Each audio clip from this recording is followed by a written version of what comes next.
I have used the term tranquility for the fourth element making up the spirit of the art of tea, but it may not be a good term for all that is implied in the Chinese character chi, or jaku in Japanese. Jaku is sabi, but sabi contains much more than tranquility.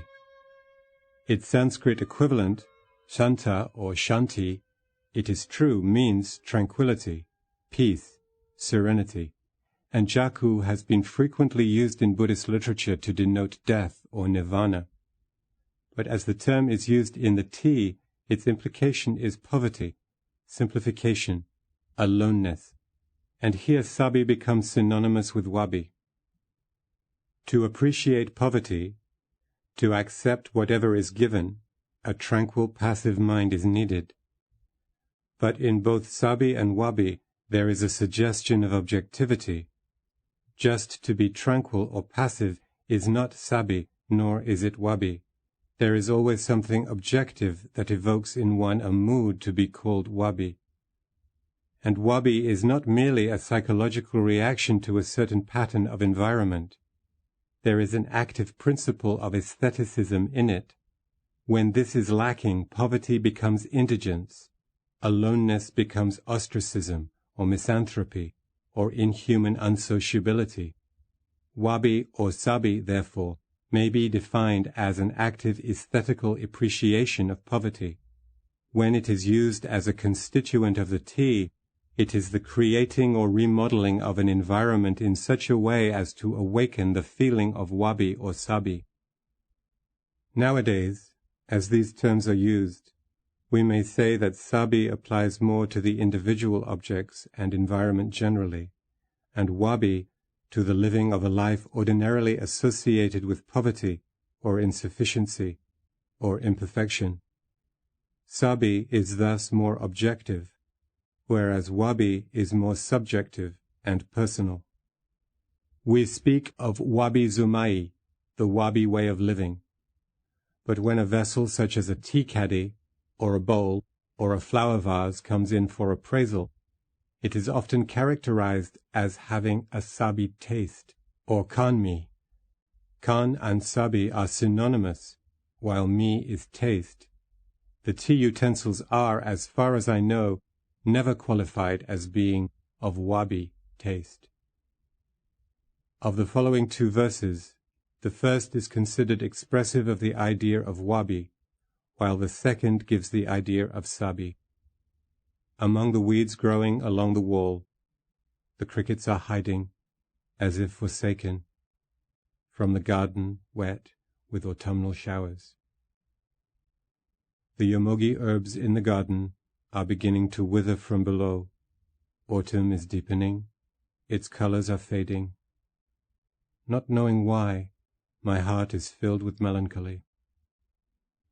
The idea of sabi is said to come primarily from Renga masters, who show great aesthetic appreciation for things suggestive of age, desiccation, numbness, chilliness, obscurity, all of which are negative feelings opposed to warmth, the spring, expansiveness, transparency, etc.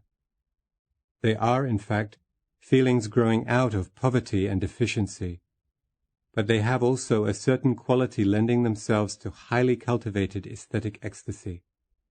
The tea-men will say that this is objectively negated but subjectively affirmed, whereby external emptiness is filled with inner richness. In some ways, wabi is sabi, and sabi is wabi. They are interchangeable terms. Shuko, who died in 1502, a disciple of Ikkyu and tea master to Ashikaga Yoshimasa, used to teach his pupils about the spirit of the tea with this story. A Chinese poet happened to compose this couplet. In the woods over there, deeply buried in snow, last night a few branches of the plum tree burst out in bloom. He showed it to his friend, who suggested that he alter a few branches into one branch. The author followed the friend's advice, praising him as his teacher of one character. A solitary branch of the plum tree in bloom among the snow-covered woods. Here is the idea of wabi.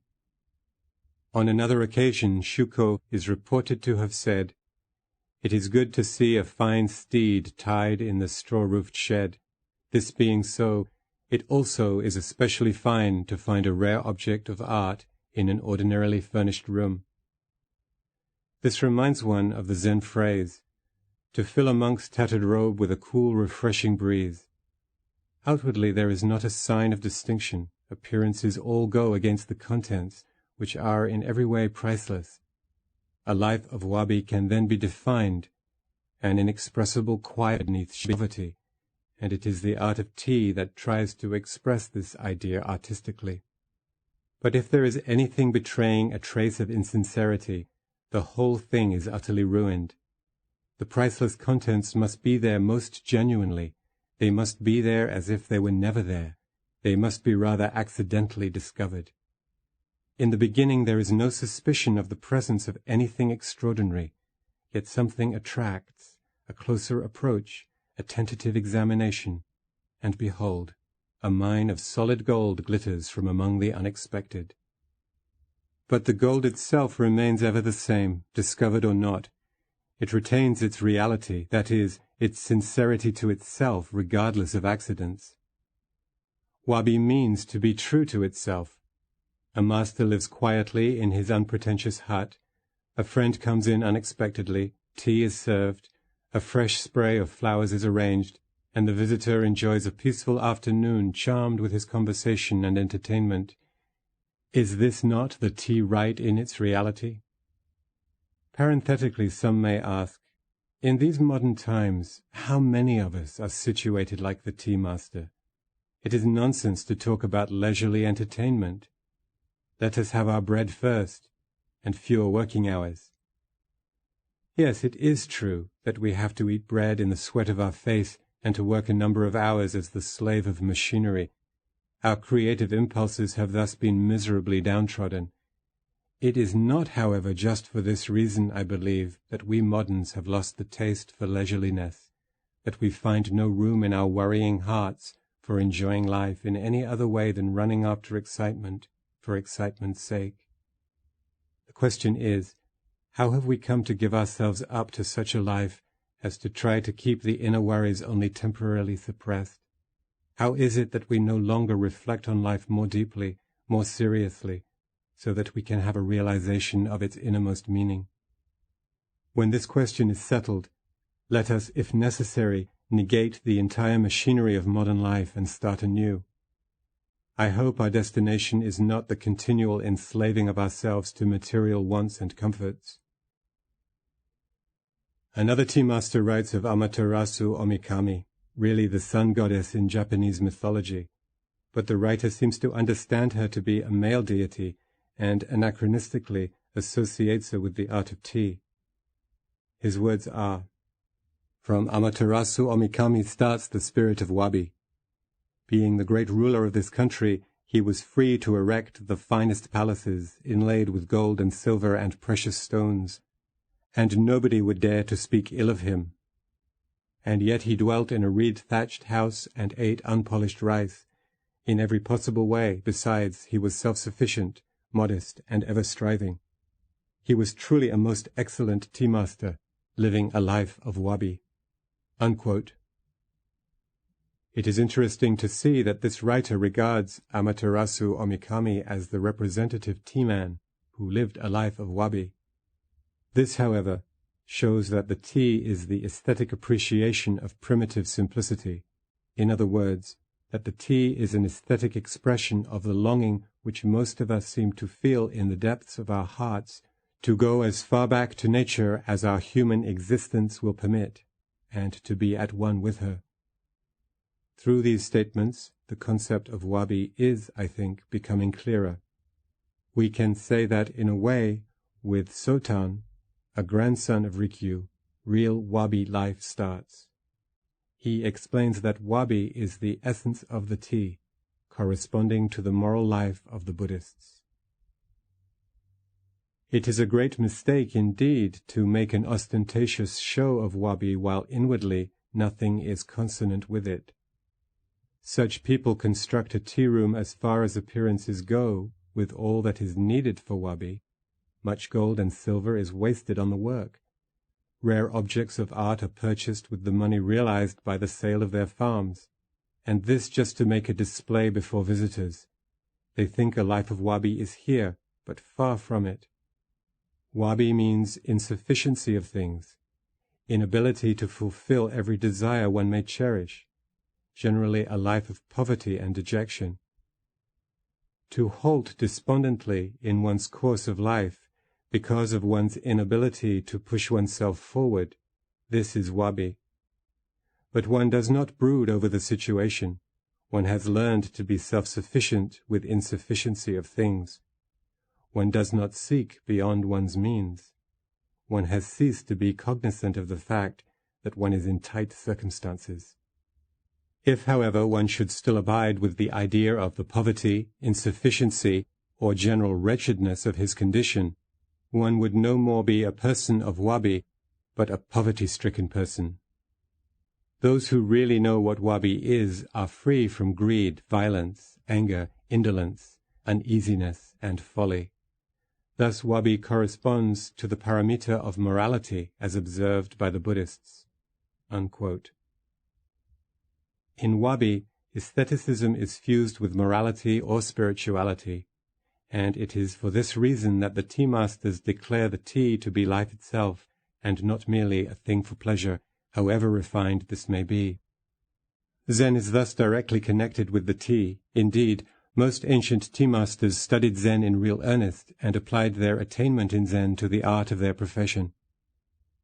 Religion can sometimes be defined as a way of escape from the humdrum of this worldly life. Scholars may object to this, saying that religion aspires not to escape, but to transcend life in order to reach the absolute or the infinite.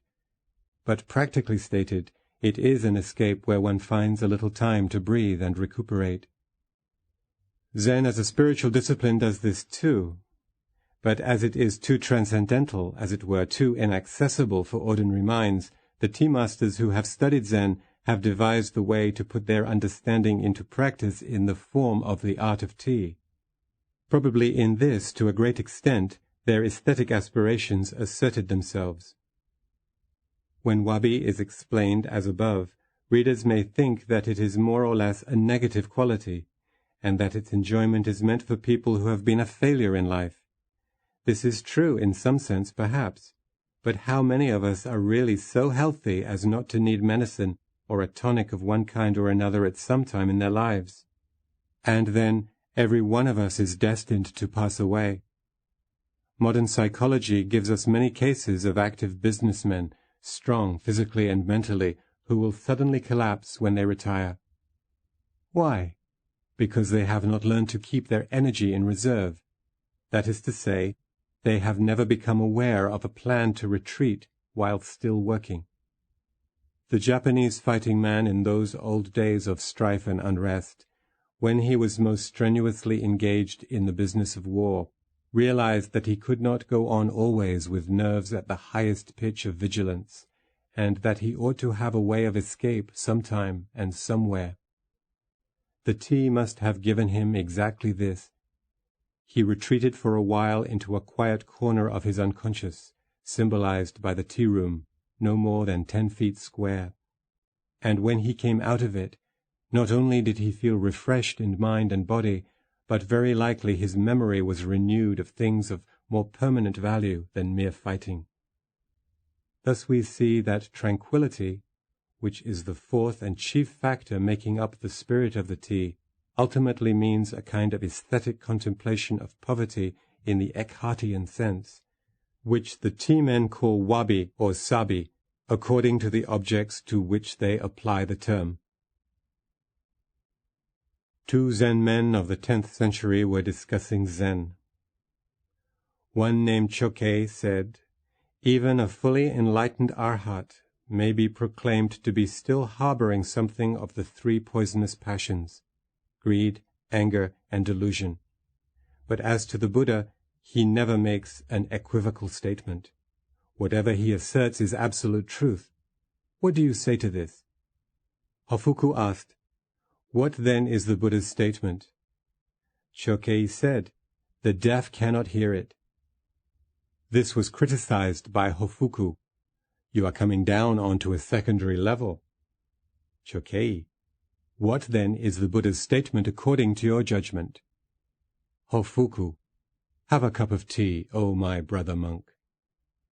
Tea drinking is quite an innocent deed, and we practice it in our everyday life, especially in the East. But when it is taken up by the Zen men, it turns out to be a momentous event that leads directly up to Buddhahood and its absolute truth. Ordinary-minded people may well wonder how such a transformation could take place, even by subtle verbal tricks of the Zen masters. But the fact is that their world is not the same as the one in which ordinary-minded, sense-bound people live. This does not mean that a tree is not a tree in one world and is a tree in another world, though there is something almost like this in the Zen world. For in the latter, what is at once what is and what is not. The mountain confronting us, you and me, is a mountain and not a mountain. The pen I hold in my hand is a pen and not a pen. The Zen man sees things from this point of view. To him, therefore, the tea drinking is not just drinking tea. It comes directly from and goes deeply down into the roots of existence. According to Eckhart, a flea, as it is in God, ranks above the highest angel in himself. Thus in God all things are equal, and are God himself. When Shozan, the Zen teacher, and Ho, the Zen layman, both of the 8th century Tang dynasty, were enjoying tea, Ho raised the tokusu, which is something like a saucer, but made of wood with a base, and said, "Each one of us has his, and why cannot he say something about it?" Shozan said, "It is just because each one of us has his that he is unable to say something about it." Ho retorted, "How is it then that you seem to be able to say something about it?" Shozan protested, "One cannot remain without saying something." Ho said, "There you are." To these two Zen men, too, the takusu was not just a takusu. It had a far deeper signification than the one we, the ordinary-minded, usually attach to it. It is for this reason, briefly, that the Japanese make so much of tea drinking, as if it was something mysteriously touching the very foundation of reality. In all likelihood, it is not as if, but the thing itself, and from the art of tea we have an insight into the spirit of Oriental culture. The tea drinking that is known as cha no yu in Japanese, and as tea ceremony or tea cult in the West, is not just drinking tea. It involves all the activities leading to it, all the utensils used in it, the entire atmosphere surrounding the procedure, and last of all, what is really the most important phase, the frame of mind or spirit which mysteriously grows out of the combination of all these factors. The tea drinking, therefore, is not just drinking tea, but it is the art of cultivating what might be called the psychosphere, that is to say, the structure or pattern of consciousness into which all one's psychic activities fall, partaking of the general coloring or tonal quality of the structure itself. It corresponds to what is known in Buddhist psychology as Chitta Gokhara, or mental or consciousness field. This psychosphere, then, is the psychic atmosphere or the inner field of consciousness. We may say that it is generated within oneself while sitting in a small semi-dark room with a low ceiling, irregularly constructed, from handling the tea bowl, which is crudely formed but eloquent with the personality of the maker, and from listening to the sound of boiling water in the iron kettle over a charcoal fire. Let time pass for a while, and as one feels more composed, one begins to notice another kind of sound coming from outside the windows. It is the water dripping from a bamboo trough that conducts it from somewhere on the mountainside. The dripping is neither scanty nor excessive. It is just enough to lead the mind to a state of tranquil passivity, but the mind is really active to the extent that it can fully appreciate the synthetic effect of things surrounding the tea room outside as well as in.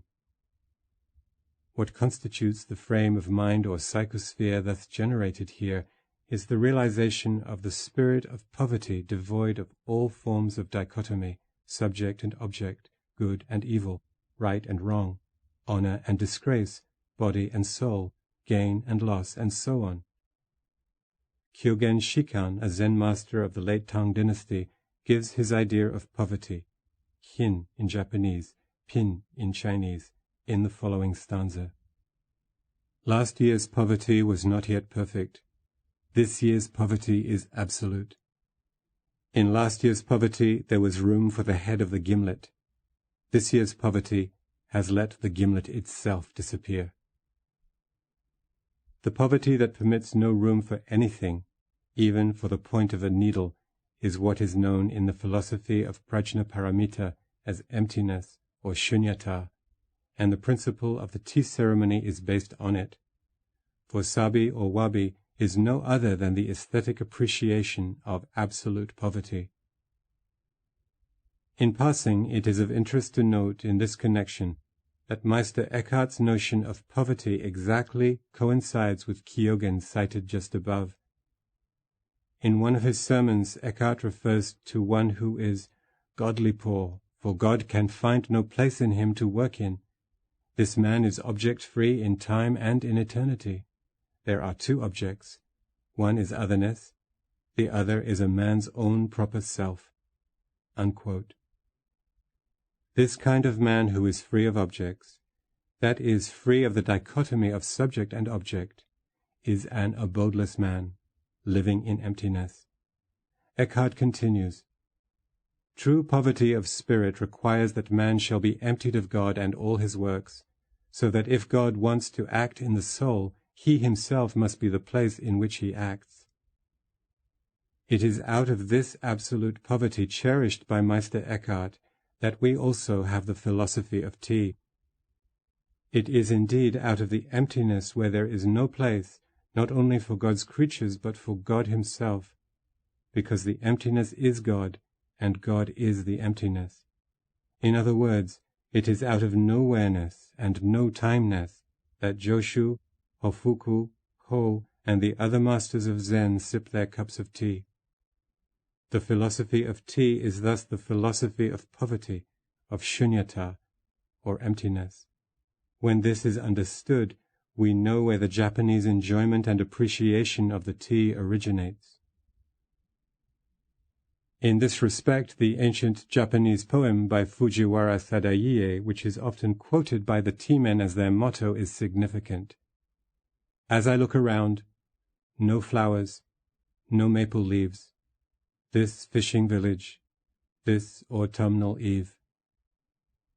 The desolation, however, is not just a stretch of sand and wilderness.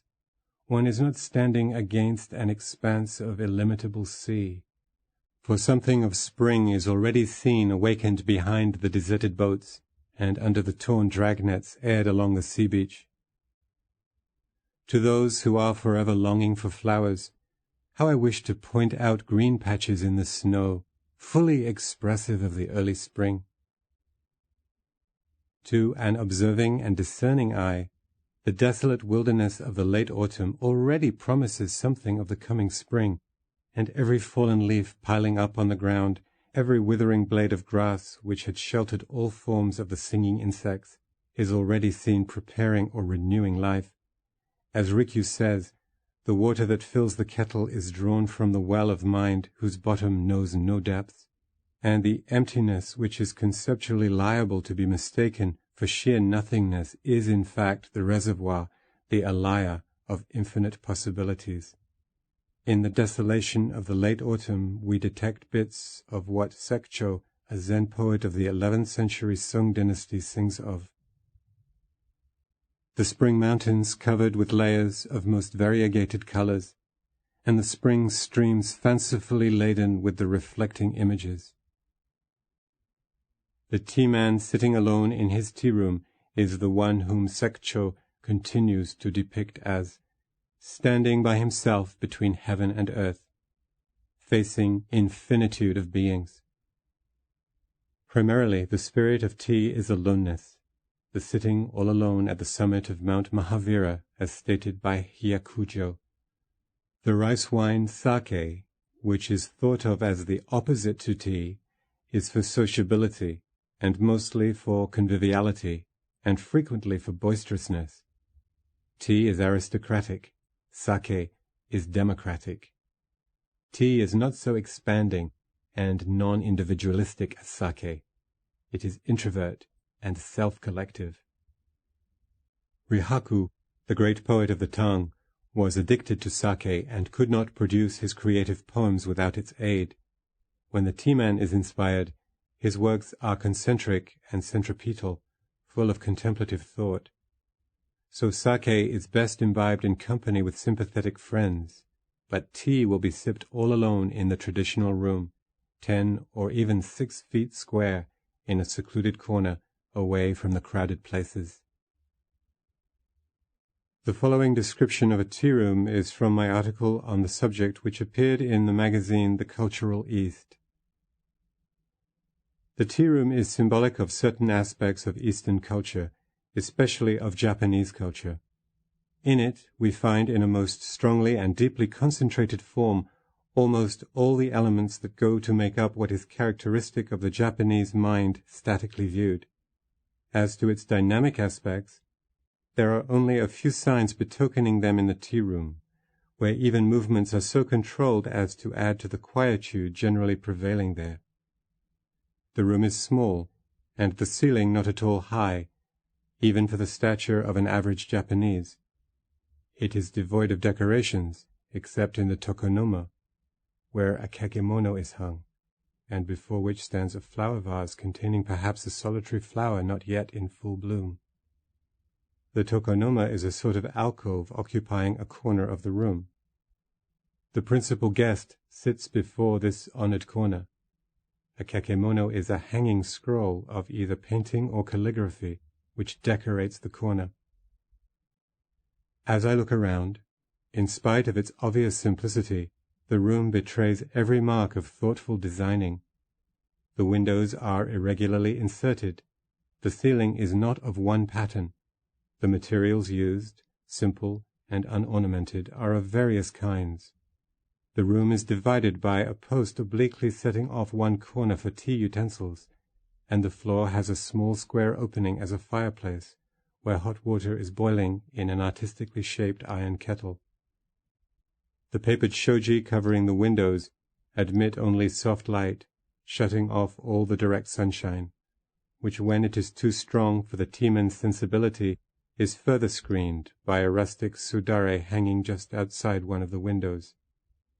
As I sit here quietly before the fireplace, I become conscious of the burning of incense.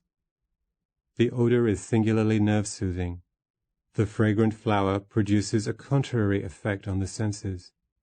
The incense wood, I am told, comes from tropical countries, and is taken from old trees lying buried for a long time in water. Thus composed in mind, I hear a soft breeze passing through the needle leaves of the pine trees. The sound mingles with the trickling of water from a bamboo pipe into the stone basin.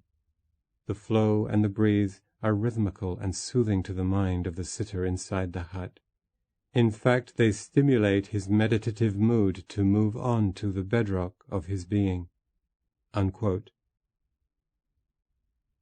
Thus we can see that the spirit of tea is deeply steeped in the prajna philosophy of emptiness as taught by Zen. This Sanskrit term is generally translated as transcendental wisdom. It is a kind of intuitive knowledge in its deepest sense. When this is awakened, one has the enlightenment experience that constitutes the center of Buddhist philosophy. While the emptiness may sound too abstract for the tea-man sipping the green-colored beverage from a handmade bowl, the emptiness is in truth no less than the concreteness of reality itself. It all depends on how someone looks into the nature of things. If one's senses are alerted on the plane of relativity only, one can never rise from it. The person who sees with the eyes and hears with the ears cannot go any further than that. Unless one makes the eyes hear and the ears see, one has to stay confined within the senses. It is only when one goes out of them that one can achieve miracles by plunging into the realm of emptiness, for emptiness is the fountain of infinite possibilities. Daito Kokushi, the founder of Daitokuji, Kyoto, once had this to say: "If your ears see and eyes hear, not a doubt you'll cherish." How naturally the rain drips from the eaves.